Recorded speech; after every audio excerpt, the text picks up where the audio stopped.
Значи в самолет на съседни седалки седели един мъж и едно малко момиченце.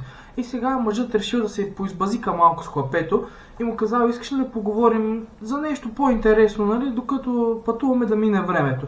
И момиченцето затворило книгата, която била отворила, и го попитал, нали, за какво искат да говорят. И мъжът се посмихнал сега и казал: примерно може да говорим за атомна физика.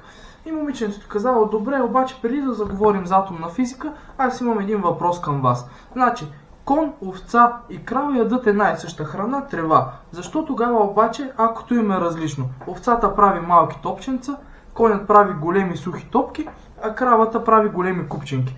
Мъжът се замислил такъв и казал: нямам отговор на този въпрос, нали? Момиченцето се усмихнало и казал: за каква атомна физика искате да говорим? Видите, даже от едни лайна не разбирате.